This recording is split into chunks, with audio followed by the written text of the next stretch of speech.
सान्द्रणीलाम्बुदाभं जगरणीत पाणिं मण्डनं मण्डनानं तरुण तुलसीमाला कंदरं कंजनेत्रं सदयधवनासं विठ्ठलं चिन्तयामि पांडुरंगा करू प्रथम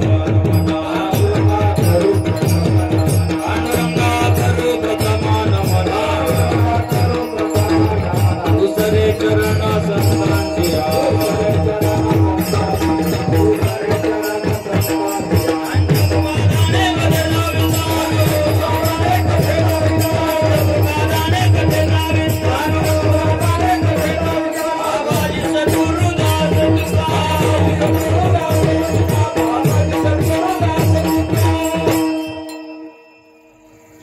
ज्ञानेश्वर भगवान विष्णु निवृत्तिर भगवान सोपानो भगवान ब्रह्मा मुक्ताख्या ब्रह्मचित्कला ओम नमो ज्ञानेश्वरा करुणा करा दयाळा तुमचा अनुग्रह लादलो पावन झालो चराचरी जयांचे केलिया स्मरण होय सकळ विद्येचे अधिकरण तेची वंदू श्री चरण श्री गुरुचे ते नमस्कारुणी आता मस्तक हे पायावरे मस्तक हे पायावरे यावर करे संतांच्या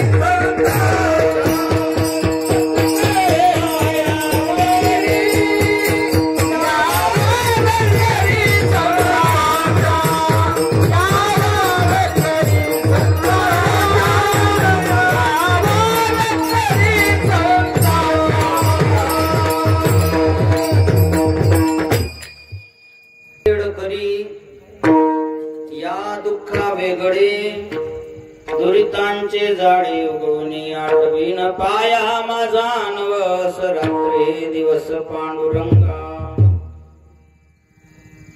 बहु दुर्वरी भोगविले भोगाता पांडुरंगा सोडवावे आठवीन पाया माझा नवस रात्री हे दिवस पांडुरंगा तुका मने काया करीन कुरबंडी ओ वाढुनी सांडी मस्तक हे आठवीन पाय हा माझा नवस रात्री दिवस पांडुरंगा अखिल गुणनिधान सच्चिदानंद घन अकारण करुणा गुरुनालय भक्तवत्सल भगवान श्री रुक्मिणी पांडुरंगाच्या चरणावर नतमस्तकोन भगवत सेवेला आरंभ करायचा आहे।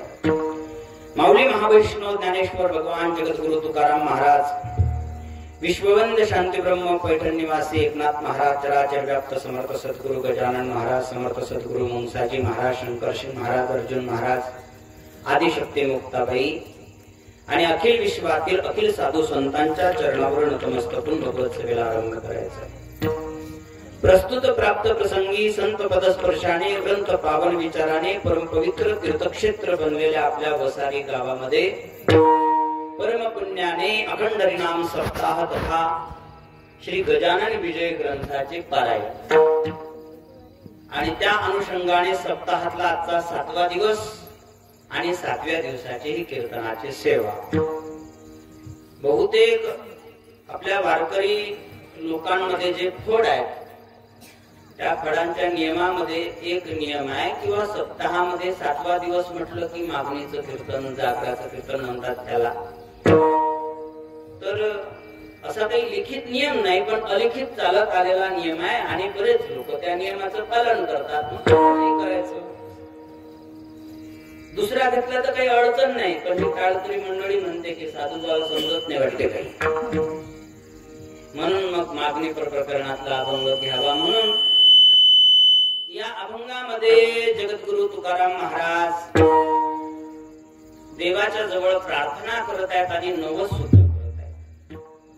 प्रार्थना काय करतात की देवा या जन्म मृत्यूरूप संसारामध्ये आम्ही फार दुःख भोगलो. एकदा दोनदा नाही, कितीतरी वेळा जन्माला आलो, कितीतरी वेळा मेलो. आईच्या गर्भामध्ये ज्या वेदना होतात, आईचा गर्भवास म्हणजे गर्भवास नका समजून, नरकवासच आहे एक प्रकारचा 9 महिन्याचा.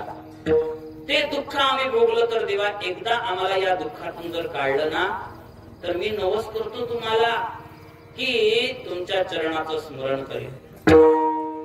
रात्रंदिवस तुम्ही सोडून दुसऱ्या कोणाची आठवण करणारच नाही. आतापर्यंत किती जन्मापासून आम्ही हेच दुःख भोगत आलो. आता तरी या दुःखातून आम्हाला सोडवा देवा. आम्हाला जर सोडवलं ना, तर ही काया, हे शरीर जे आहे ना देवा, ओवाळून टाकील तुमच्यावर. सर्वस्व तुम्हाला समजेल. 2 मागण्या, 2 नवस. आता मागणी करायची म्हटल्यावर नवस करावंच लागत असते ना. काही देवाला तर नावच असते, नवसाची देवी, नवसाचा देव, नवसाचा गणपती, जागृत गणपती, जागृत देवस्थान असं जे म्हणतात ना, त्यावेळेला आपल्याला शंका येते की बाकीच्या ठिकाणी का झोपला का काय काय मिळत. इथं जागृत आहे तिथं झोपला का, इथं नवसाला पावते तिकडे पावत नाही का. तर त्याचं असं आहे की त्या त्या ठिकाणाचा तो महिमा असतो जागेचा. आपण लग्नामध्ये म्हणत नाही का, ते मंगलाष्टक झाल्याच्या नंतर स्थान देवता प्रणमा वगैरे, त्या जागेला सुद्धा महत्व असते. असो, पण सांगण्याचं तात्पर्य नवस करावा लागत असतो. तसा नवस या अभंगामध्ये सुद्धा केलेला आहे. सरळ सरळ अभंगाचा अर्थ तुम्हाला ह्याच्यासाठी सांगितला मी की 9:32 मिनिटं झालेले आहेत आणि 10:30च्या पुढे जर गाडी गेली तर नोटा कमी होत असतात पाकिटातल्या.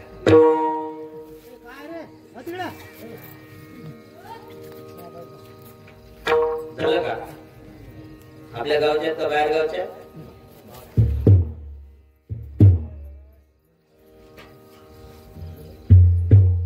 धन्य माता पिता त्याचे.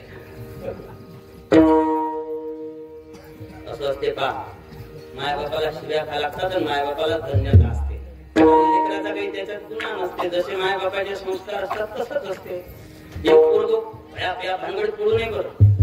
हे जे लेकर आहेत ना, यांना जास्त जर म्हटलं तर हे आपल्या जोरावर येतात. एक पोरगो उठवून लोपी करून राहिलो. मी त्याला म्हटलं, काय लगा भल्या माणसा उठवून लोपी करतो, शोभते तुला? तो म्हणे महाराज इकडे यावं.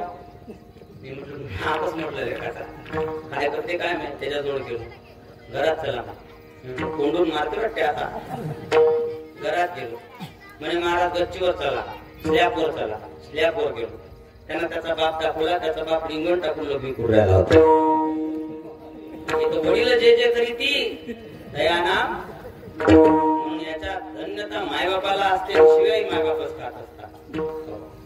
काय त्याची रांग फसवली माय, आणि धन्य त्याची माता, धन्य त्याचा पिता, साठविला दाता. मायबापाला धन्यता आहे. धन्य माता पिता तयाच्या, मायबापाला धन्यता आहे.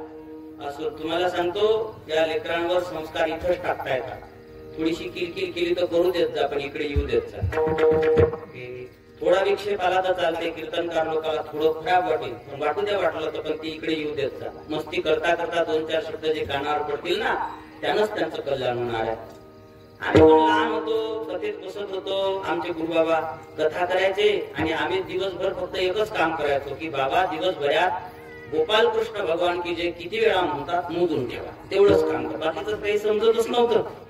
पण त्याचाही काहीतरी फायदा झालेला दिसूनच राहिला ना, तसं त्यांनाही काहीतरी फायदा झाल्याशिवाय राहणार नाही.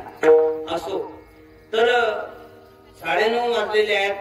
9:34 झालेले आहेत आणि 10:30 वाजता आपल्याला कीर्तन उरकायचं आहे. 10:30ला म्हटल्यापेक्षा 10:15ला उरका लागणार आहे. कारण 15 मिनिटं आमच्या मंडळी माऊलींना चाल म्हणायला द्यावे लागतील आपल्याला. म्हणून आपल्याकडे राहायला किती टाइम आता? फक्त 2 तास. 2 तास राहायला, एक चरण सोडवायला मला लागतात 2 तास. अभंगाचे आहेत 4 चरण, तर या हिशोबानं किती तास लागतात? 8 तास लागतात. मागचे म्हणतील म्हणूनच आम्ही मागं बसतो. पटलं तोपर्यंत बसायचं, नाही पटलं तर उठायचं. पण पुढच्या मंडळीच्या मनात असं आलं असेल ना, हाकच पुढे बसलो. पण पण तसं काही नाही आहे. 8 तास काही कीर्तन होत नाही. मलाही माहित आहे तुम्ही 8 तास कीर्तन का फक्त कीर्तन करीत डोळे बंद करून कर म्हणा आम्ही सगळे उठून जातो, एवढं नाही. पण समजा जर तुम्हाला असं वाटलं की बुवा आता कीर्तन बराच वेळ झाला सुरू आहे, जरा कंटाळा आला, तर फक्त इकडून एखादा सिग्नल द्यायचा, इकडून एखादा सिग्नल द्यायचा. एखाद्यानं अशी जांभई दिली, परोपकारी जांभई, की मी समजून घेतो की आपल्याला आता कीर्तन उरका लागते, जास्त वेळ नाही करत. पण असं काही नाही, 4 चरण सोडवायचं काही आपण म्हणजे संकल्प नाही केला. जेवढं झालं तेवढं सोडवू. टाईम कमी आहे, कारण जर सगळे चरण सोडवायचे म्हटलं तर मग विस्तार कोण्याच चरणाचा नाही करता येणार, आणि आनंद जर घ्यायचा असला तर विस्ताराशिवाय येणार नाही. त्यामुळे आपण जेवढं झालं तिथपर्यंत, म्हणजे आपण संकल्प झालं शक्य तर सगळे सोडवू, नाही शक्य झालं ना तर एक चरण, एका चरणाचा पूर्वार्ध एवढं जरी झालं तरी आपल्यासाठी भक्कम आहे, असा संकल्प करून प्रारंभ करू.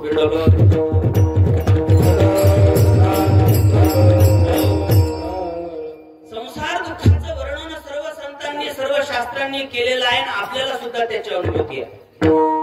सुखाय कर्म आणि करोती लोको नतै सुखम वान्य दुपारमं वा विंदेत भूयस्ततैव दुःखम यदत्र युक्तम भगवान वदन्नः. भागवतामध्ये विदुर काकांनी मैत्रेय मुनींना विचारलं, हे सगळे लोक सुखाच्या साठी आटापिटा करतात, पण यांना सुख भेटत नाही, यांचं दुःखही कमी होत नाही, उलट त्यांचं दुःख वाढत जाते, याचं काय कारण आहे? त्यावेळेला मैत्रेय मुनी म्हणाले होते, जिकडे आहे तिकडे शोधत नाहीत म्हणून सापडत नाही. एक माणूस उभ्या कीर्तनातच उठला आणि पाहायला लागला इकडे तिकडे. त्याला म्हटलं काय पाहू राहिले बुवा? म्हणे राजा महाराज माझी सोन्याची अंगठीच हरवली म्हणे, 70,000ची केली होती म्हणे, हरवली म्हणे सोन्याची अंगठी. म्हटलं काय गोष्ट करता? म्हणे हो महाराज. आता गरीब माणसाची एवढी महागा मुलाची अंगठी हरवली म्हटल्यावर आपल्याला कीर्तन करा वाटते का? मग मी पण त्याला म्हटलं थांब तर मी शोधून पाहतो, जमलं तर जमलं, सापडली तर सापडली. म्हणून मी शोधायला लागलो तर मग बसलेल्या मंडळीला वाटलं बा आजचे कीर्तनकारच मदत करून राहिले तर मग आपलंही कर्तव्य आहे, म्हणून त्यांनी सुरू केलं. माता भगिनींनी सगळ्या मंडपातले लोक शोधायला लागले कुठे सापडते का सापडते का, पण ते काही सापडूनच नाही राहिले. 2 तास कीर्तनाचे ते अंगठीतच गेले. 2 तासानं मग विचारलं त्याला, म्हटलं अरे नेमकी कोण्या कोपऱ्यात हरवली ते सांग, म्हणजे आपण सगळे मिळून त्याच कोपऱ्यात शोधू. ते म्हणे महाराज या मंडपात हरवलीच नाही ती. मग या मंडपात हरवली नाही तर इकडे का शोधतो? म्हणे तिकडे अंधार आहे म्हणून इकडे शोधू राहिलो. अंधार तिकडे आहे पण हरवली तिथं ना, जिथं हरवली तिथं सापडणार आहे, जिथं नाही हरवली तिथं ती नाहीच आहे, तिथं कशी सापडणार? तसं सुख नावाची जी वस्तू आहे ना ती संसार नावाच्या मंडपात सापडणार नाही, कारण ती संसार नावाच्या मंडपात नाहीच. उलट तो संसारच दुःखाचं मूळ आहे. संसार दुःख मूळ चहूकडे इंगळ, विश्रांती नाही कोठे, रात्रंदिवस तळमळ. रात्रंदिवस नुसती तळमळ तळमळ आहे, कोणी सुखी नाही आहे, कोणीच नाही. आणि या संसारातून सुटण्याचा विचार कोणी करतच नाही, फसण्याचा विचार सगळे करतात. आणि करिता बरोबरी दुरावशी दुरी आणि भवाची पुरी भावाशी. जेवढा आटापिटा करतो तेवढा फसत राहतो त्या चिखलामध्ये संसार नावाच्या. हे एक व्यसनच आहे. म्हणून तर विनंती असते संसार व्यसनी गोडो निधी. व्यसन आणि व्यसन कधी सुख देत नसते. हे सुख देणारं व्यसन नाही आहे, दुःख देणारं व्यसन आहे, त्याच्यामध्ये सुख नाही आहे. संसारचा अर्थ फक्त नवरा बायको लेकर घरदार शेतीबाडी असं समजू नका. संसारचा अर्थ हा हे शरीर सुद्धा संसारच आहे ना, नाही ते एक प्रमाण आहे. पंढरी शेजारे म्हणजे जे जे संसारात आले ते पंढरपूरला जा, म्हणजे ज्याला बायको आहे, ज्याला लेकर आहेत, ज्याला घरदार आहे अशांनी पंढरपूरला जा. आणि ज्याला बायका भेटल्या नाहीत असे चिचीवरचे जे मुंजे असतील ते पंढरपुरात जाऊ नका, असं काही आहे का? संसार आले म्हणजे या शरीरामध्ये संसार शरीर सुद्धा आहे, हा सुद्धा दुःख रूपच आहे. देहस्ती मास रुधिरे अभिमतीम त्यजत्वम जाया सुतादिषु सदा ममता विमंच पश्यानिशं जगदिदं क्षणभंगनिष्ठं वैराग्य रागरसिको भो भक्तिनिष्ठः. हो, या शरीरामध्ये आहे काय? अस्थि. अस्थि म्हणजे हड्ड्या. एखाद्या माणसाला जर हड्डीचा स्पर्श झाला तर घरी जाऊन आंघोळ करते, पण सगळं शरीर अस्थिपंजर आहे.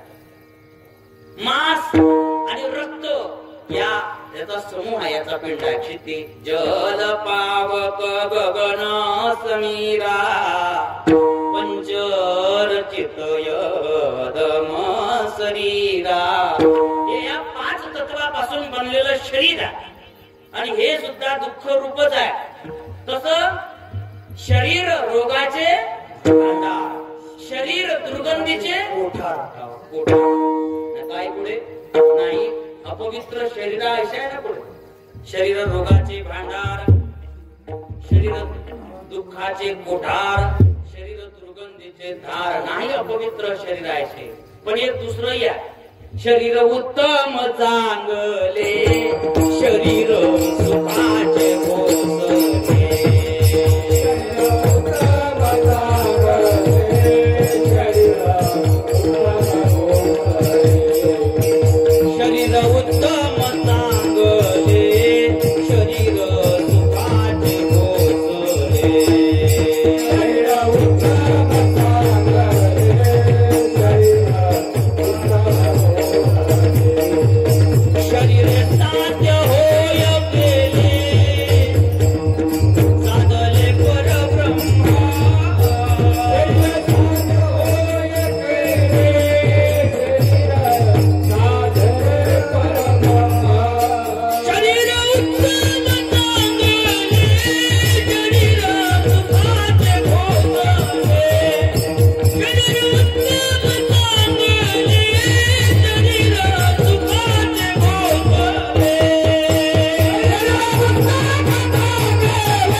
दुःखातून मुक्त होता येते.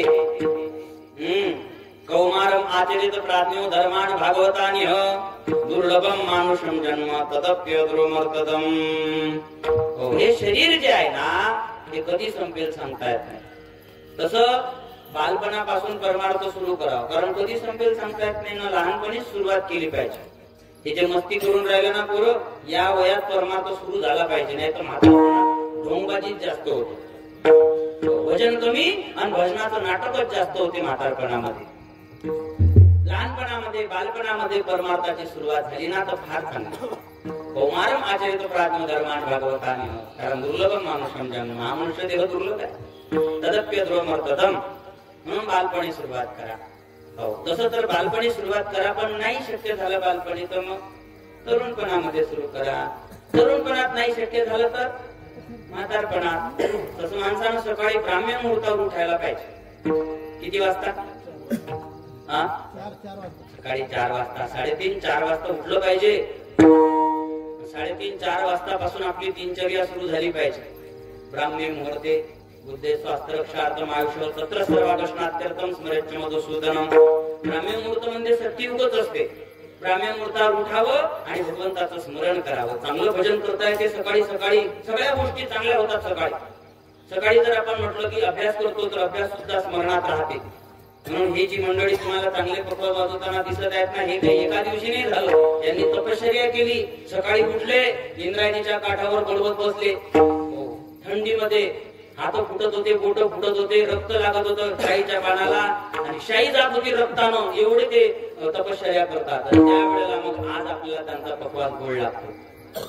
ब्राह्मण मुहूर्तावर उठलं पाहिजे. लहान लहान लेकरांनी असतील कोणी तर ऐका. सकाळी भगवान प्रभू रामचंद्रजी उठत होते, आई वडिलांना नमस्कार करत होते. प्रातःकाल उठते रघुनाथा, मात पिता गुरु नावही माथा. सकाळी उठावं, आई वडिलांना नमस्कार. आपल्या वृद्धांना नमस्कार केले की 4 गोष्टी वाढत असतात. अभिवादनशीलस्य नित्यमृत्योपसेविना चत्वारी तस्य वर्धन्ते आयुर्विद्या यशो बलम. आयुष्य वाढते, यश वाढते, विद्या वाढते, बल वाढते. ज्याला आपली आयुष्य वाढलं पाहिजे असं वाटत असेल त्यानं वयोवृद्ध मंडळींना नमस्कार केला पाहिजे. वयोवृद्ध, ज्ञानवृद्ध यांना नमस्कार जरूर केला पाहिजे. त्यांना आयुष्य वाढते, यश वाढते, विद्या वाढते, बल वाढते. तो आदर्श आपल्या पुढे ठेवला. काही लोकांना म्हाताऱ्या माणसाची किंमतच नाही. आमच्या गावातून एकदा घोराळ गेलो होतं तर ते पोरं म्हणत की बुड्याबाडी घेऊ नका. बुड्याबाड्याशिवाय लग्नात मजा असते का राजा? सगळ्या कामासाठी म्हातारे पाहिजे. पण पोरं म्हणत नाही ते नवरदेवही रंगेल होता. तोही म्हणे नाही म्हणे ते बुडेबाडे पाहिजेच नाही म्हणे, लांडग्याला नाचूच देत नाहीत म्हणे. ते निघाले लोक जरी सगळी पोरा भरली. एक पुढा म्हणे बाळ्या काय मला घेणार आहे का? मी पाहिजे रे तिथं. आबा मला वाटते तुम्हाला घ्यावं पण हे पोरं ऐकत नाहीत ना म्हणे. पोराचं ते सोडून मला टिकीत घाल कोणा माहित नाही. लक्झरीच्या टिकीत घातलं म्हाताऱ्याला आणि लक्झरी पोरापोरांना भरलेली गेली. तिथं गेल्या पाठावर कोण उभं राहा, टोपी रुमाल कोण घ्याव, काही मिळत नाही. हेच पोरं उभे राहिले. यांनीच टोपी रुमाल घेतला. त्या गावातल्या लोकांनी ओळखलं की यांना म्हाताऱ्या माणसांची किंमत कळत नाही. काय किंमत असते वयोवृद्धांची हे यांना माहिती नाही. अरे 100 पुस्तकं एकीकडे आणि एक म्हातारा माणूस एकीकडे असते. कारण पुस्तक आहे तर म्हातारा माणूस म्हणजे साक्षात अनुभव आहे. साक्षात म्हणून अनुभवाचे बोल असतात. म्हणून तरुण पोरांनी पोरांच्या गळ्यात हात घालून फिरल्यापेक्षा म्हाताऱ्या माणसाच्या शेजारी जाऊन बसावं, दोस्त बनवावं. त्यांना लय ज्ञान भेटत असते त्यांच्याकडून. पण ऐकत नाहीत पोरं. सगळे पोरं लग्नात सगळा धिंगाणा घातला. कोणी म्हणणारच नाही ना. सगळा म्हणजे मस्तीच करायला लागला. आणि ते झालं, लग्न उरकलं. एक म्हातारा म्हणे की पोरं हो, आंधन जर सगळं नेत असाल तर न्या, नाही तर काहीच न्यायचं नाही म्हणे. आम्ही चमचा ठेवत नाही, सगळंच घेऊन जातो. न्या म्हणे. मग मी माझ्या नातीला 5 एकर वावर आंधन दिलं, चला न्या. पोरं म्हणत भरारे आंधन पोरं हो म्हणे. ते 16 पहिल्यानं 5 एकर वावर कसं नेतात ते सांगा. आता फसली गाडी पोरांची. पोरं एकमेकाच्या तोंडाकडे पाहायला लागले. आता कसं करावं, आता कसं करावं, आता कसं करावं. मग एक जण म्हणे एखादा म्हातारा असता तर बरं झालं असतं. बाळा म्हणे आहे कुठे आहे म्हणे डिक्कीत. काळा म्हणे डिक्कीत. काळला डिक्कीतला कुठं आला काठी टेकवत बरा म्हणे पोरं आंदन भरायला. हो बाबा तुम्हाला माहित नाही काही, आता आले तुम्ही, तुम्हाला काही माहित नाही, सगळं न्याला तुम्ही, सगळंच नेतो. म्हणजे मग माझ्या नातीला मी 5 एकर वावर आंदोलन दिलं ते कसं नेता सांगा. हा म्हातारा म्हणे मला सांगा आंधन कुठे मांडत असतात म्हणे. लग्नाच्या मंडपात. तुम्ही ते 5 एकर वावर इथं मांडा, आम्ही घेऊन जातो. पोरांनी काय याच्यासाठी कामाचे असतात. म्हणून बुडेबाडे कामाचे असतात. त्यांच्या पाया पडलं पाहिजे, त्यांना नमस्कार केला पाहिजे, आदर केला पाहिजे वयोवृद्ध लोकांचा.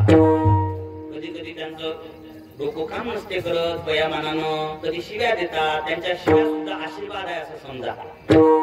मी सांगतो आज पाय चेपणं ही सेवा गौण आहे. आजच्या काळामध्ये पाय चेपत बसले ना तर ती सेवा गौण आहे. पण एखाद्या म्हाताराने दिलेल्या शिव्या निमित्तपणे ऐकून जर हसू येत असेल, आपल्याला आनंद वाटत असेल तर ती मोठी सेवा आहे. त्याच्यापेक्षा मोठी सेवा नाही. एखादा वयोवृद्ध बोलत असेल त्याच्यासोबत कोणी बोलत नाही, आपण जाऊन बसायचं 10-15 मिनिटं बोलायचं, ते बोलणं म्हणजे त्याची सेवा आहे. लक्षात घ्या. म्हणून वयोवृद्धांचा आदर केला पाहिजे, त्यांना नमस्कार केला पाहिजे. म्हणून भगवान श्री रामचंद्रजी सकाळी उठायचे आणि आपल्या आई वडिलांना नमस्कार करायचे. विठ्ठल विठ्ठल.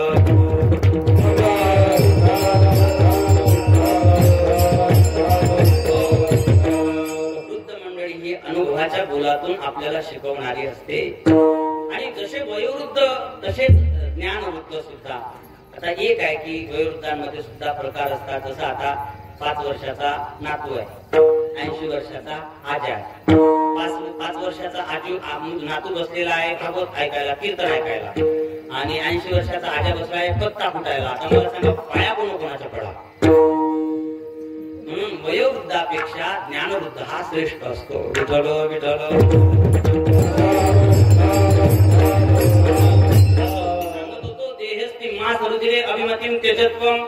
या शरीरामध्ये अस्थि आहे, मांस आहे आणि रक्त आहे. अस्थि, मांस आणि रक्ताचा पिंड आहे. याच्याविषयी अभिमती म्हणजे अभिमान आहे, त्याचा त्याग करा असा आपल्याला भागवताना आदेश दिले. जाया सुता दिशुसदा ममता विमुंच. आणि मुलं पत्नी संसार सोडून द्या. अशा बायका उचला, असे लेकरं उचला आणि समुद्र जिथं दिसेल तिथं जा, त्या समुद्रात फेकून द्या. असा त्याचा अर्थ काढायचा नाही. खरंच जर बायका उचलून फेकायचं म्हटलं असतं ना तर पहिल्यानं लोकांना म्हटलं असतं महाराज काय तुम्ही तुमची बायको पहिल्यानं उचला, आम्ही सगळेजण तुमच्या मागून मागायचं. बायको उचलून समुद्रात फेकायची गरज नाही, लेकरं समुद्रात फेकायची गरज नाही. फक्त आपलं चित्त जे आहे त्याची ट्रान्सपरंट्री करायची. जे आपलं चित्त इकडे आहे संसारामध्ये त्याला तिथून उचला आणि परमार्थामध्ये लावा. देह समाधा भलतीये ठाई, देह असो माझा भलतीये ठाई,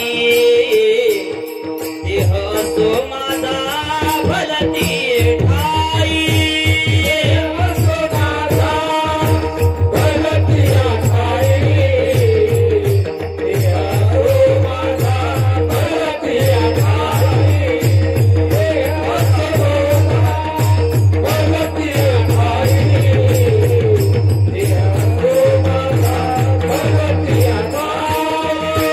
चित्त तुझे पायी असो द्यावे, चित्त तुझे पायी असो द्यावे, चित्त तुझे पायी असो द्यावे, देह असो माझा भलतीये ठाई, देह असो माझा भलतीये ठाई, देह असो माझा भलतीये ठाई, देह असो माझा भलतीये ठाई, देह असो माझा भलतीये ठाई, देह असो माझा भलतीये ठाई, देह असो माझा भलतीये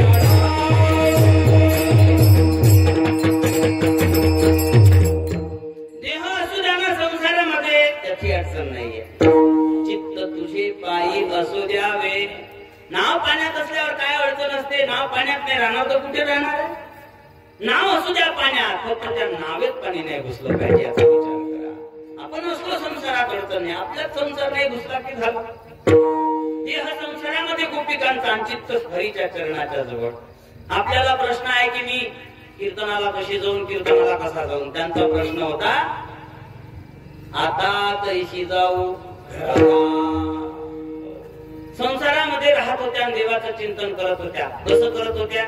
एखादी मुलगी असते जिचं लग्न ठरलेलं असते, 18-19 वर्षाची मुलगी आहे आणि तिचं लग्न ठरलेलं आहे.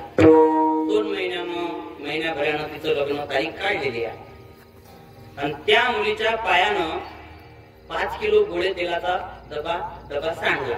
ते तेल सांडलं तर तिची जी वहिनी असते ना, वहिनी ती तिला म्हणते, वंसबाई नाही काय तुमच्या पायानं 5 किलो तेल सांडलं, माझ्यावर जर नाव आलं तर मला सासर वाचवायची शक्यता आहे.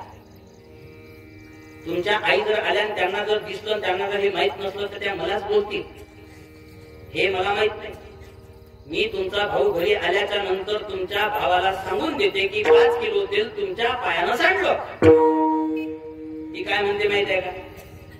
माझ्या भावाला सांग, नाही तर त्याच्या बापाला सांग. मी कोणालाच घाबरत नाही. का? कारण मला राहायचंच किती दिवस.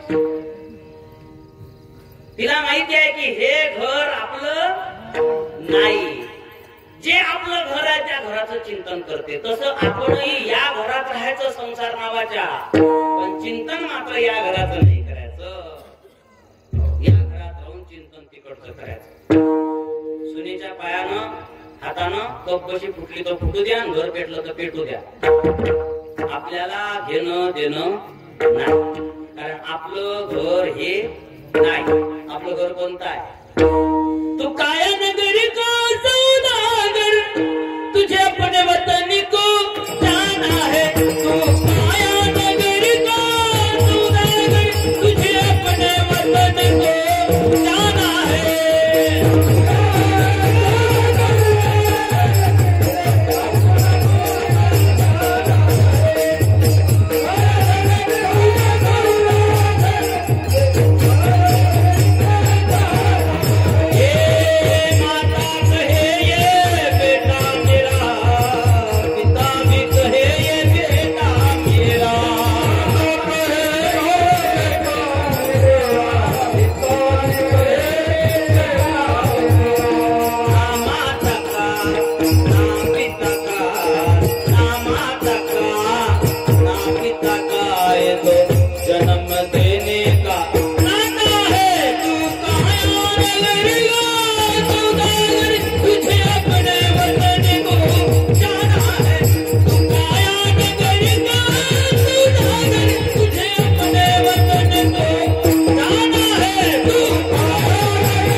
है.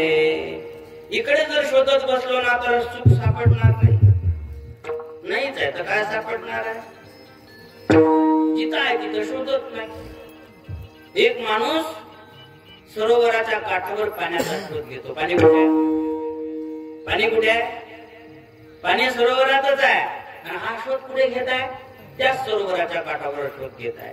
याला पाणी न दिसण्याचं काय कारण आहे? त्या पाण्यावर शेवाळ आलेला आहे. याला जर पाणी पाहिजे असलं तर काय करावं लागेल? त्या शेवाळाला असं हाताने बाजूला करायचं आणि पाणी प्यायचं. मरणाची तहान लागली त्याला, नाही पाणी पिलं तर मी मरतो या अवस्थेवर पोहोचला, पण शेवाळ काही बाजूला करत नाही. मग त्याला लांब मृगजळ दिसलं. मृगजळ म्हणजे ते उन्हाळ्यात डांबर रोडवर दिसते ना, आपल्याला असं वाटते पाणीच आहे का काय नितळ. ते मृगजळ त्यानं पाहिलं आणि त्या मृगजळालाच खरं पाणी समजून भटकायला लागला. 84 लाख डोंगर फिरला पण पाणी भेटलं. त्याचप्रमाणे आपल्या आत्मरूप सरोवरामध्ये आनंदरूप पाणी ओतप्रोत भरलेला आहे, पण अज्ञानाच्या शेवाळानं झाकलेला आहे. त्या अज्ञान शेवाळाला जर बाजूला केलं तर आनंदच आनंद आहे, पण आपण त्या अज्ञानाला बाजूला करत नाही, मायेच्या मृगजळाला. आणि आनंदरूप पाणी समजून विषयाच्या मनात भटकत राहतो. 84 लाख योनी भोगतो, पण आपल्याला आनंद प्राप्त होत नाही, कारण जिथं आहे तिथं शोधला नाही. आहे तिथं शोधला तर सापडल्याशिवाय राहत नाही. आपली ती अवस्था नसल्यामुळे आपला प्रतिनिधी बनून जगद्गुरु तुकाराम महाराज म्हणतात की आम्हाला हे दुःख दूर करता येत नाही, आमचा तेवढा पुरुषार्थ नाही या देवा, आम्हाला फक्त एकदा या दुःखातून तू मुक्त कर.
एकदा या दुःखातून मला मुक्त कर देवा, फक्त एकदा मुक्त कर. फार दुःख आहे याच्यात. जिकडे पाहिलं तिकडं दुःख दुःख. फक्त आपण लबाडपणा करतो म्हणून बरं आहे. हो, तुम्हाला सांगतो, अमिताभ बच्चन गेला आपल्या ऍक्टिंग पुढे. आपल्याला चांगली ऍक्टिंग करता येते, आपल्याला माहित नाही आपण ऍक्टिंग चांगली करतो म्हणून. सगळे चांगले ऍक्टर आहेत, सगळे एक से बढ़कर एक ऍक्टर आहे. तुम्ही पहा, लग्नात एकमेकाला भेटतात ते ऍक्टिंगच असते. इकडे पोराचे टोले खाऊन आलं ते, पण तिथं लग्नात त्याला जर कोणी विचारलं खुशाल, कसं म्हणते खुशाल खुशाल. काय लेका खुशाल म्हणतो, तिकडे टोले खाऊन आला ना तू. सून बरी पाहत नाही, लेकरं बरे पाहत नाहीत, अंतरी म्हणते की खुशाल. खरंच इमानदारीनं खुशाल आहे का कोणी? कोणी खुशाल नाही, कोणी खुशाल नाही. फक्त एखादी दुर्बीण अशी पाहिजे होती की त्याचं खरं खरं आपल्याला दिसायला पाहिजे होतं. त्यानं खुशाल म्हटलं असतं ना, खुशाल, त्याचं तोंड कसं दिसत होतं? पासलंच तोंड दिसलं असतं त्याचं. कारण संसारात सगळे पासल्या तोंडाचे माणसं असतात, पण वरून मात्र सगळे खुश. मला वाटते तुम्ही सुखी आणि तुम्हाला वाटते मी सुखी. कोणी सुखी नाही, सगळ्यांचं सारखंच आहे. तुम्ही तसे आम्ही चूप कसा आम्ही, कोणाचं काही खरं नाही. सगळे एकाला राजाकडे उभं केलं. राजा म्हणे काय चोरी केली का? म्हणे हो केली. शिक्षा भोगायला तयार आहेस का? म्हणे हो तयार आहे. मग सांग म्हणे टोपलं भर मिरच्या खातं का जोडे खातं? काय म्हणावता तुम्ही सांगा काय? त्याला वाटलं की बा आता जोडे खाणं म्हणजे नामुष्कीची गोष्ट आहे. त्याच्यापेक्षा आपण मिरच्या खाल्लेल्या बऱ्या. काही काही मिरच्या कशा असतात माहिती आहे का? अशा एवढ्या मिरच्या काकडी सारख्या दिसतात, लागतात ते काकडी सारख्या, तिखटपणा नसतेच त्याच्यात. त्याला वाटलं तशा असतील, पण त्या होत्या फुल असत्या. मूर्ती लहान पण कीर्ती महान. एका मिरचीत नयनपूर सुरू, दुसऱ्या मिरचीत नागपूर सुरू, तिसऱ्या मिरचीत कानपूर ढंकायला लागलं, चौथ्या मिरचीत तोंडापूर गळायला लागलं, पाचव्या मिरचीत माझ्या पाठच नाही असं. राजासाहेब म्हणे काय जोळे खातो. त्याला वाटलं जोळे मारायला कोणीतरी पोंगापोटीत बसला असेल. ते लेकराला ठोकतात काही बाया, आता ठोका आता ठोका. तिथं बसला होता खली पैलवान, एका रट्ट्यात दिवसात आणण्या दाखवल्या. राजासाहेब म्हणे काय मिरच्या खातो. मिरच्यावर गेला जोळे खातो, जोळ्यावर गेला मिरच्या बऱ्या का जोळे बरे? ना मिरच्या बऱ्या ना जोळे बरे. तुम्हाला एक गोष्ट सांगतो, पण संसारात सुख नाही असंही म्हणता येत नाही. काही लोक सुखी आहेत, बरं खरंच सुखी आहेत. हो, त्यांच्याकडे पाहिलं की हिवा वाटते, खरंच वाटते. फार एका श्लोकामध्ये वर्णन आलं, एका श्लोकात दुःखी घराचं वर्णन आलं. क्रोशंत शिशव सवारी स्त्रम पंकावृत्तम चांगनम शय्या पंचवटीत वृक्षमशनं धूमेन पूर्णं गृहं बाह्यानिष्ठुर भाषिणे प्रवृत्ती क्रोधेन पूर्णः सदा स्नानं शीतलवारिणां सततं दिग्दिग्गृहस्थाश्रमं.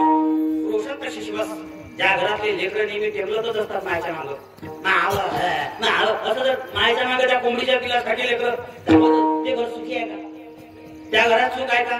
पंचवर्ष आणि लालेत 5 वर्षापर्यंत लेकरं रडले तर पितरांना दुखवत असते, म्हणून त्यांचा लाड केला पाहिजे 5 वर्षापर्यंत. पुढे नाही करू, पुढे जरा दशवर्षांनी ताडेत सौम्य शिक्षा देऊन का होईना त्याला वळण लावलं पाहिजे योग्य. पण 5 वर्षापर्यंत रडू नाही द्यायचं. नसे लेकरं जर रडत असतील घरात तर सुख आहे का त्या घरात? लेकरं रडून राहिले, माय बापूंगा पण ठेवून राहिले, काय कामाचे ते माय बाप? म्हणून लेख सुखी नाही आहे. क्रोशंत शिशवास बोलसर घर असेल सुखी नाही ते घर. सवारी पंकावृत्तम चांगनम शय्या पंचवटी, अंगावर घेऊन डसत असतील ना, अंगावरचं काळ किंवा छर डसत असते, ते घर सुखी आहे का? सुखी आहे ते घर?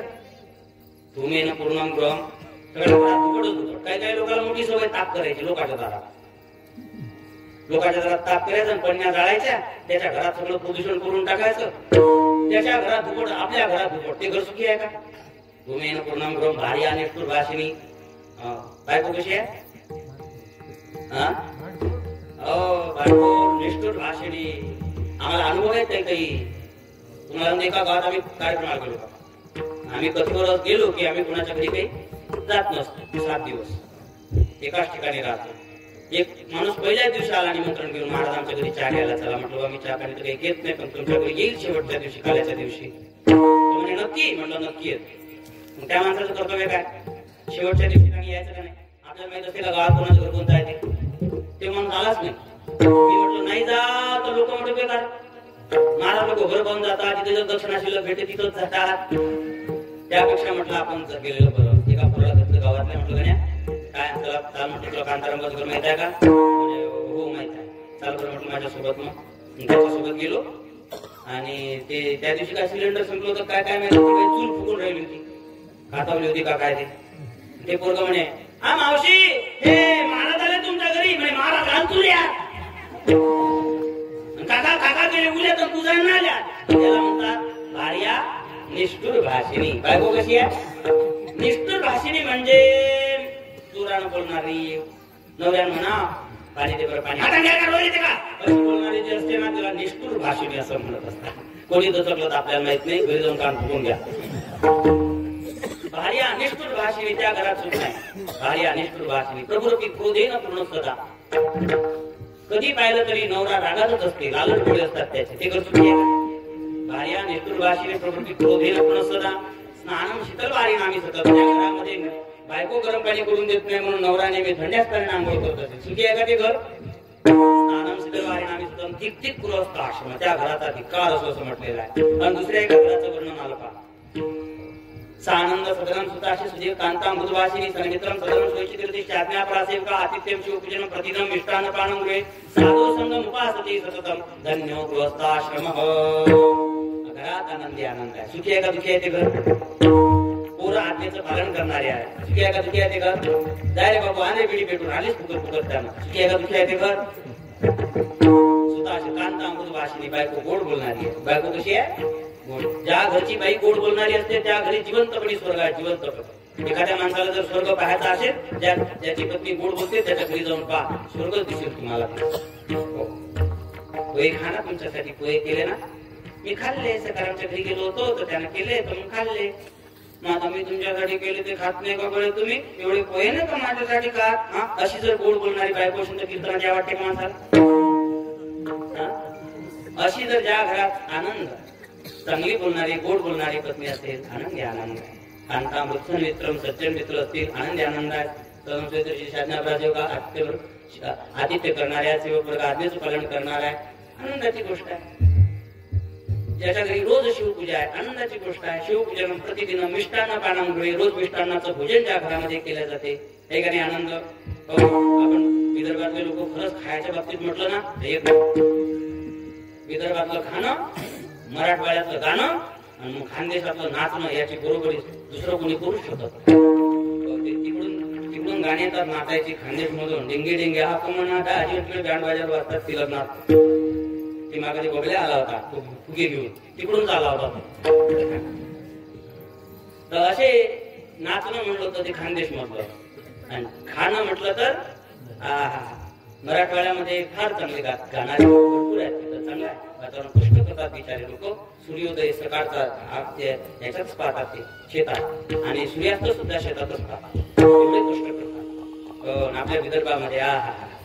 हवन माल तिकडे जर तुम्ही गेले ना मराठवाड्यामध्ये तर फक्त उतारात पंगत बसवा, वरच्यालाच वरण वाढा लागते, खालच्याला वाढायचं कामच नाही. ते वरच्याचं वरण असं नागमोडी वरण येऊन राहिलं, ते खालच्या वरण घे तुम्ही तेव्हा वरण वाढू नका, ते वरचं येऊनच राहिलं. मी असा आवाज झोपतो म्हणजे ते पुढे जाणार. एवढं पातळ उडी मारली, डोळे उघडले तरी दाळंबी सापडत नाही, असं वरण असते. आपल्या विदर्भातले लोक मस्त खातात. ज्या घरामध्ये मिष्टान्नाचं भोजन होत ते घर कसं आहे? सुखी घर आहे ना, मिष्टान्न पानं गृहे. आणि ज्या घरी साधू संतांचं येणं जाणं सुरू, साधू संगम उपासते सततम. येणं जाणं म्हणजे आपलं घर कसं अनुकूल असलं पाहिजे, साधू संताला आवर्जून आपल्या घरी यायची इच्छा झाली पाहिजे, असं घर असावं. असं जर असेल तर त्या घरात काय आहे? काय आहे? सुख आहे का नाही आहे? सुख आहे ना. सुखी घर आहे, धन्य गृहस्थ असते. म्हणजे काही घर सुखी आहेत आणि काही घर दुःखी आहे. बरोबर आहे ना. एका घरामध्ये कधी पाहिलं तरी बायको शिव्या देते तर कधी नवरा शिव्या देते, कधी बायको शिव्या देते तर कधी नवरा शिव्या देते. सुख आहे का दुःख आहे सांगा? तुम्ही बोलले म्हणजे ऐकू राहिलं असं वाटते. सुख आहे का दुःख आहे त्या घरात? झोपले का काय सगळे? लाईटाच्या दिसून नाही राहिले. त्या घरात सुख आहे का दुःख आहे? भांडणच असेल तर दिवसभर रात्रभर कधी बायकोच्या शिव्याचा आवाज येते, कधी नवऱ्याच्या शिव्याचा आवाज येतो. ती घर आहे. कारण एका घरामध्ये कधी पाहिलं तरी हसणं सुरू असते. माणसानं हसावं बरं, काही पासल्या तोंडाचे लोक हसतच नाही. असं वाटतं त्याच्या तोंडावर म्हणजे म्हशीनं पोटा टाकला. माणसानं हसलं पाहिजे. आमच्या गावात त्या म्हशी हसतच नाही, कुत्री हसत नाहीत, बैल हसत नाही. कारण देवानं हसण्याचा गुण फक्त एकाच प्राण्याला दिलेला आहे, तो म्हणजे रडता सगळ्याला येते पण हसता फक्त माणसालाच येते. आपण एखाद्या सोबत हसून बोला, राम राम राम राम, ते म्हणते राम राम, रळी का पासल्या तोंडाच्या, तोंड तर चांगलं ठेव. म्हणून हसून बोलला ना पुढच्या माणसाला हसू येते. हसणारे माणसं सगळ्यांना आवडत असतात, पासल्या तोंडाचे माणसं आवडत नाही. आपले दोन्ही पक्वाजवाले हसणारे आहेत. काही काही मस्त आहे आपलं काम. आम्ही एका गावात गेलो, कीर्तनाला गेलो, आणि ते पासल्या तोंडाचा बप्पा बसला. तुम्हाला सांगतो 2 घंटा थंडी तापत झाली. वातावरण खुश असलं, हसणारे लोक असले तर तिथं करमत असते. ज्या घरात उदास वातावरण आहे, कोणी कोणाकडे पाहत नाही, कोणी कोणाला बोलत नाही, हसणं नाही, बोलणं नाही, गंमत नाही, जम्मत नाही, त्या घरात माणसाला 2 मिनिटं तरी करमते का माणसाला? पटकन उठून जावी तू. हसी मजा गंमत जम्मत असली की मस्त वाटते, तिथं मजा वाटत असते, आनंद वाटत असते. खेळीमेळीचं वातावरण, मैत्रीपूर्ण वातावरण तयार होत असते. हसलं पाहिजे माणसानं. हसणं हा गुण सुखाचा आहे का दुःखाचा आहे? हा, सुखाचा आहे ना. हसलं पाहिजे. त्या घरामध्ये कधी नवरा हसते, कधी बायको हसते. सुख आहे का दुःख आहे? हा, बोलायची बोला बंद आहे का? त्या घरात काय सुख आहे ना, ते घर सुखी आहे. हे दोन्ही नवरे एकदा गजानन बाबाच्या दर्शनाला आले. दर्शन घेतलं, पायरीवर बसले दोघं जण.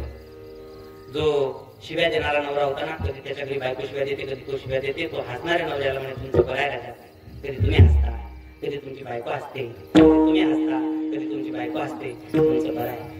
आमचं काय खरं नाही म्हणे, आमचं काय बरं आहे तुमचं काय खरं नाही म्हणे. तुम्ही हसता, कधी तुमची बायको हसते, तुमचं बरं आहे. कधी आम्ही शिव्या देतो, कधी आमची बायको शिव्या देते, आमचं काय खरं नाही. कधी तुम्ही हसता, कधी तुम्ही म्हणे आम्ही हसतो हे तुला माहित आहे म्हणे. हो, पण आम्ही का हसतो ते माहित आहे का म्हणे. नाही म्हणे. तिच्या हाती बेल न लागो, पोळपाट लागो, कोपर लागो, ती फेकून मारते, लागलं तर ती हसते, तर मी हसतो.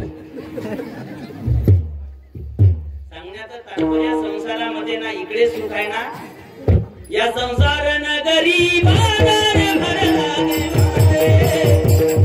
संसार नगरी बाजार भरला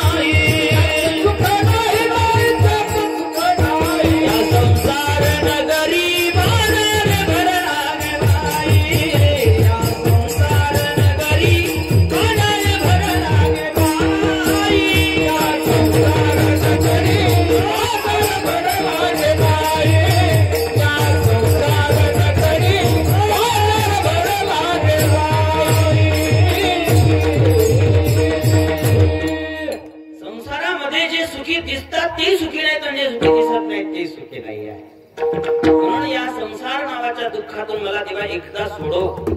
किंवा आईच्या गर्भामध्ये जे दुःख आम्ही सोसत आहोत, एकदा तरी याच्यातून बाहेर काढ. किती दुःख असते आईच्या गर्भामध्ये.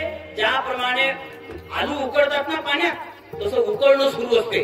किती दुःख आहे. त्या बाईनं जे काही तिखट आंबट तुरट खाल्लं त्याचा दुष्परिणाम त्याला भोगावा लागतो. किती दुःख आहे. आणि जन्म झाल्याच्या नंतर तरी कोणतं सुख आहे. जन्म होता होता जर पंचायत झाली तर डॉक्टर म्हणतात पोरग वाचते नाही तर माय वाचते. कोण माणूस म्हणते पोरग वाचू द्या, ते म्हणते मायला वाचवा, ते जाऊ दे गेलं तर दुसरं होईल. त्या वेळेला कधी कधी जीवावर येते. एखाद्याचा सुरळीत जन्म झाला तरी कोणतं सुख आहे. त्याला काही कळत नाही. त्याला डसतात मच्छर, आणि मच्छर चावले की म्हणजे मोठ्या किड्यानं छोट्या किड्यानं मोठ्या किड्याला चावल्यासारखं होत. हो, रडते ते जोरानं रडते. शेजारची म्हातारी येते, ती म्हणते त्याला जर गरम पाण्यानं आंघोळ घातली ना तर ते शांत बसते. आता त्याला मच्छर डसलं, गरम पाण्याचं काय झालं. आता गरम पाण्यानं आंघोळ घाला. आता गरम पाणी कोण करते, तीच आजी करते. ते निंदायला जाऊ जाऊ कृपायला जाऊ जाऊ तिच्या हाताला जिंगळले चढले. तिनं गरम उकळत्या पाण्यात हात घातल्यावर तिला कोमट लागते. तिला ज्या वेळेला गरम लागते त्यावेळेला मग त्या पाण्यानं त्याच्या आंघोळ असते, मुकच बसते. कारण ते दमच पुरत नाही रडायला. म्हणजे पहा, मी म्हटलं तर नाही मुकच बसते म्हणून बसले का नाही, मग आता दम पुरत नाही ते सांगणार तरी काय. जन्म झाल्यापासून मरेपर्यंत सुख नावाची गोष्ट नाही आहे देवा. हो, सुख तर नाही आहे, पण या संसारातून दुरितांचे जाळे उगवणी, अज्ञानाचा अंधार बाजूला कर आणि आम्हाला एकदा यातून काढ. अज्ञानाचा अंधार जर बाजूला केला तर सर्वत्र परब्रह्मच आहे. जिकडे तिकडे देवच देव आहे. म्हणून देवा, जर आम्ही यातून बाहेर पडलो, अज्ञान अंधकार जर दूर झाला ना, तर मी तुझ्या पायाचं रात्रंदिवस स्मरण करीन. अभंगाच्या दुसऱ्या पाठवीन पाय हा माझा नवस.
त्याच्या पायाचं स्मरण करेन. खरं म्हणजे भगवंताच्या पायाचं स्मरण ह्याच्याशिवाय दुसरं कोणतं सुख तरी संसारात आहे.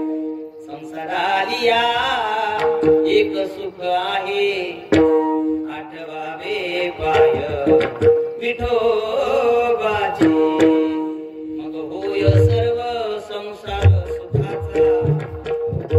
तेव्हा दुरिताचे जाळे उगवणी, हे जे अज्ञानाचा अंधकार, अज्ञान अंधकार दूर झाल्याच्या नंतर भगवंताशिवाय दुसऱ्या कशाचं स्मरण तरी राहणार आहे का? मायेनं, माया अज्ञानमय माया जी आहे त्या मायेनं आपल्या बुद्धीवर एक प्रकारचं आवरण आणलेलं आहे. आपल्याला विषयामध्ये सुख वाटायला लागलं मायेमध्ये. विषय विषयाचा पडीपाड, गोड परमार्थ लागे कडो, कडो विषय तो गोडो जीवाशी झाला. जे कडू आहे ते गोड लागते, जे गोड आहे ते गोड लागते. लोक म्हणतात देवाचं नाम खरंच गोड आहे का? खरंच गोड आहे, पण आपल्याला गोड न लागण्याचं कारण आपल्याला ताप आल्यावर साखर गोड लागत नसते, तर विषय विकाराची ताप आलेली आहे. अंगी ज्वर तया नावळे साखर आणि जन तो इतर पुढे जाणे, इतरांना मात्र त्याच्यामध्ये काय गोडी आहे. माकडा दिसती कवटी नारळे, भोगता तो निराळी परिणस खाली. माकडाला नारळामध्ये कवटीच दिसते, पण जो खरा भोगता असतो ते त्याचं वरचं आवरण काढून आता साखर सेवन करत असतो. तसं मायेचं आवरण बाजूला करायचं. देवा आम्हाला नाही करताय. माया कोणाची आहे?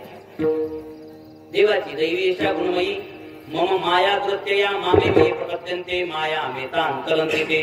आणि त्या मायेमुळे आपल्याला भास झालेला आहे. भास रज्जू सर्पाकार भासिले जगदंब.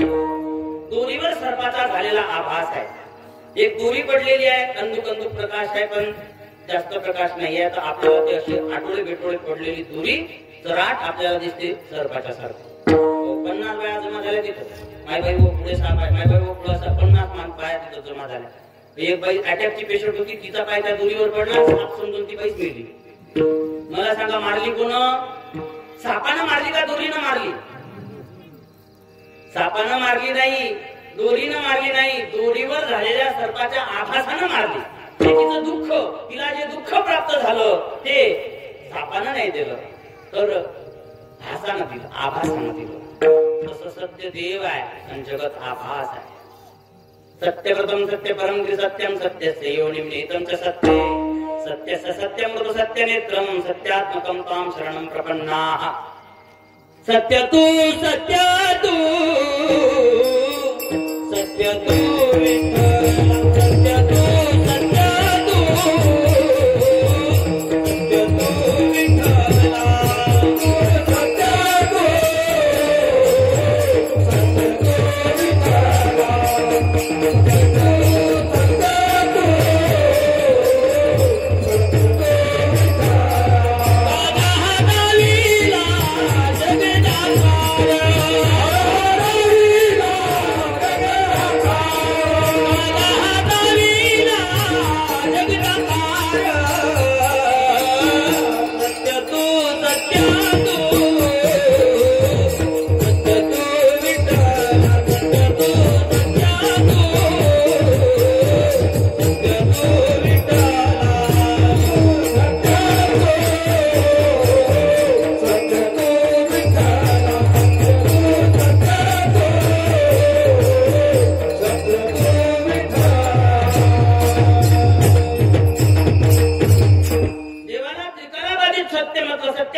सत्य तू सत्य तू विठ्ठला तो परमात्मा असत्य आहे आणि त्याच्याशिवाय जे जे जे जे काही आहे ते सगळं खोट आहे, ते सगळं मिथ्या. इरती माईके हाजी जनिती, सगळे मायेनं आच्छादलेले आहेत बाकीचे. हो, टाइम तर झाला, पण असं समजतो की अजून 5 मिनिटं आहेत. बोनस म्हणून एखादी नोट कमी करून टाकता वाटल्यास. एकदा विठोबा रखुमाईचं भजन करू. विठोबा रखुमाई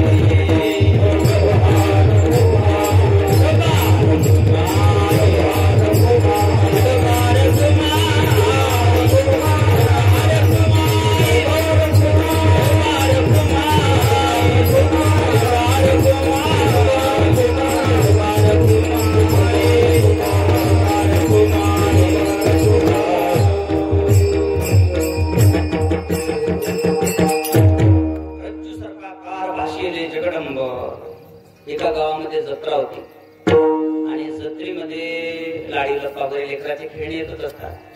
एक पोरग गेलं आणि त्याच्या आबाला म्हणे, ओ आबा, काय रे, लोकांच्या आबा पावतं नवले, लोकांचेच पाहून. अरे म्हणे आपल्या गावात जत्रा आहे, काही खेळणं बिळणं तर घेऊन द्या एखादं. म्हणे काय पाहिजे तुला, चला म्हणे. आजीच्या सोबत गेला आणि त्या जत्रेमध्ये, अरे तुला ही चाबीची गाडी पाहिजे का, नाही पाहिजे. गाडी लप्पा पाहिजे का, नाही पाहिजे. फुटबॉल पाहिजे का, नाही पाहिजे. हे पाहिजे का, नाही पाहिजे. त्याला काय आवडलं, एक साप आवडला. साप तो होता रबराचा, तो असा असा असा असा हलत, तो पाहिजे. केवढाचा आहे हो, आणि 26 रुपयाचा. घेतला, पोराला देऊन टाकला. त्यानं तो साप घेतला, घरी चालला गेला. बुडा सकाराम बुड्याच्या बोटावर गेला बिळ वळायला आणि पोरग घरी गेलं. खेळलं, त्याला वाटलं तोपर्यंत, मनात आलं तोपर्यंत त्याच्यासोबत खेळलं. आणि खेळ झाल्याच्या नंतर मग त्यानं तो साप ठेवून द्यायचा ठरवलं. कुठे ठेवा, कुठे ठेवा, कुठे ठेवा. तर मग म्हातारी झोपलेली होती, म्हातारीच्या छातीवर ठेवून द्या. इकडून सुनबाई चहा घेऊन आली, चहा घेऊन आल्यावर सासूबाईच्या छातीवरचा साप जोरानं ओरडली. ती ओरडली की म्हातारी उठली. जसे डोळे उघडले तसे चांदीचेच केले. मग लोक जमा झाले, साप मारला ते, साप मारला ते. एक म्हणे मी कोंबतो, कोंबतो. ते सांगत म्हणतात ना, ते सांगा म्हणे कोंबतो. त्याच्या हाती सांग दिली आणि पाहिलं ते म्हातारीच्या छातीवर आहे. म्हणे म्हातारी सगळं कोंबाला म्हणे म्हातारी काम केले. मग ते दुसरा काठीवाला आला, तो म्हणे की म्हातारीच्या सगळं मारा लागते. अरे म्हातारी कामाच्या आहे ना राजा. मग त्यानंतर मग त्या गावामध्ये ते बिनवाले होते, बिनवाले पुंगीवाले. एक पुंगीवाला आला, त्याने गाणं म्हटलं,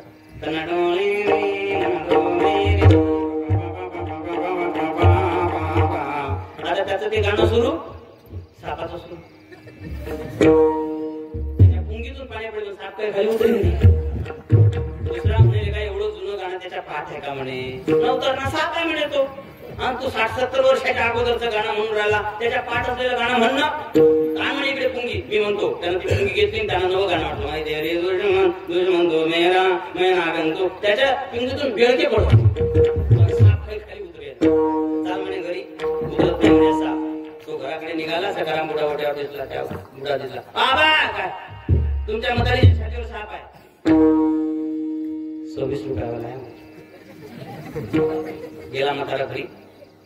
घरी गेल्याच्या नंतर बाजूला सरका, बाजूला सरका, बाजूला सगळ्या बाजूला केलं. सापाच्या छातीवर उचलला आणि खिशात घातला. बुडी उठून बसली. बुडी म्हणे मला पहिल्यांदा सांगा, तुम्ही साप कसा काय चढला. म्हणजे माझं तुझ्यावर प्रेमच तेवढं आहे. काय प्रेम तेवढं आहे म्हणता, उंदराला घाबरता, झुरळाला घाबरता, आणि साप कसा काय. अरे म्हणे एवढे लोक जमा केले, पण सापानं नाही केले. त्या यंत्रावर झालेल्या सापाच्या आभासानं जमा केले. दुःख दिलं म्हणून हे दुःख ज्या मायेमुळे झालं, त्या मायेला देवा तू बाजूला कर. मग मी तुझ्या पायाचं स्मरण करीन. तुझ्या पायाचं स्मरण सोडून दुसरं काही होणारच नाही. तेव्हा आठवीनं पाय हा माझा नवस. रात्री दिवस पांडुरंगा, वेळ संपून गेलेली आहे, 2 चरण राहिलेले आहेत. पुढच्या वेळेस तारीख घ्यायच्यासाठी तेवढे 2 ठेवून देतो.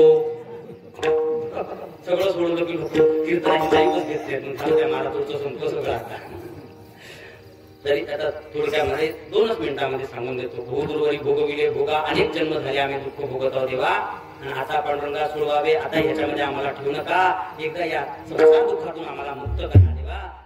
आणि मग आम्ही काय करू, तुका म्हणे काय करू नको म्हणणे, आमचा हात देह तुझ्या पायावर समर्पित करून देऊ. वाढून सांडे मस्तक हे विठोबार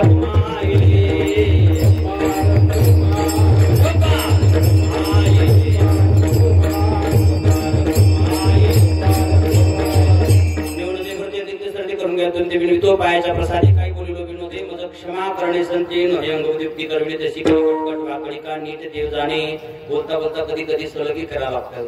श्रोते मंडळीच्या सोबत आपण फार जुने मित्र आहोत, ओळखीचे आहोत असं वाटलं पाहिजे, म्हणून थोडी सलगी करावी लागते. खऱ्या अर्थानं वयोवृद्ध ज्ञानवृद्ध लोक समोर बसलेले असतात, त्यांच्यासोबत सलगी करणं चांगली गोष्ट नसते. पण शिडीमिडीचं वातावरण तयार झालं पाहिजे, म्हणून थोडी सलगी करावी लागते. तो अधिकारी कीर्तनकाराला तात्पुरता देत असतात लोक, म्हणून त्या अधिकाराचा वापर कोणाच्या मनाला लागेल असा एखादा शब्द बोलला गेला असेल तर सगळ्यांच्या मनापासून क्षमा मागतो. चुकलेल्या गोष्टी क्षमा करा. सेवेला या ठिकाणी पूर्ण विराम देतो. ज्ञानेश्वर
बापू आणि त्याचप्रमाणे आमचे स्नेही श्री हरिभक्तपरायण भागवतजी कवरके यांनी फोन लावला कीर्तनाची तारीख घेतली आणि त्यांच्या माध्यमातून तुम्हा सर्वांच्या हृदयात असलेल्या पंढरीनाथाची सेवा घडली म्हणून त्यांच्या हृदयातल्या पंढरीनाथाला सुद्धा सेवा समर्पित करणं आवश्यक आहे।